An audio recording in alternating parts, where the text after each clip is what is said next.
আমার সন্তানের জন্মকে প্রশ্নবিদ্ধ করতে মহামান্য আদালতের কাছে আমার অরিজিনাল কাবিননামা, আমার ছেলের ব্রিটিশ পাসপোর্ট, আমার ছেলের জন্ম নিবন্ধন যখন দিই, মহামান্য আদালত তো দেখতেই পাচ্ছে। এখন আমি যদি নিজের সাংবাদিক বলে বেড়াই, তো তাহলে তো আমি সাংবাদিক হব না। আমার যদি কোনো লাইসেন্স না থাকে, একজন সাংবাদিকের টার্গেট কখনোই একটা ব্যক্তিকেন্দ্রিক হইতে পারে না। সঠিক সত্য সংবাদ যারা প্রকাশ করে, আমি সবাইকে কৃতজ্ঞতা প্রকাশ করি।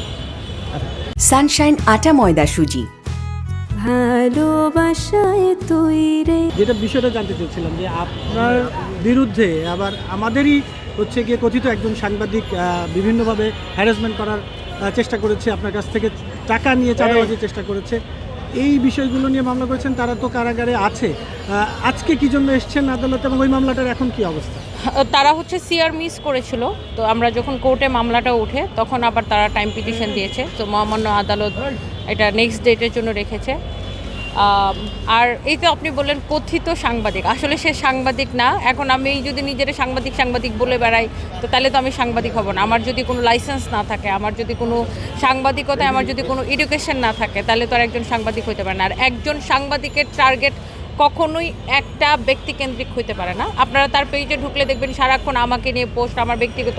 এবং সে লাস্টে যেটা করছে সব থেকে বেশি খারাপ, যে আমার শিশু সন্তান সারফরাজ, সে আমার সন্তানের জন্মকে প্রশ্নবিদ্ধ করছে। তারা ভুয়া কাবিননামা পাবলিক করছে আমার নামে বানায়।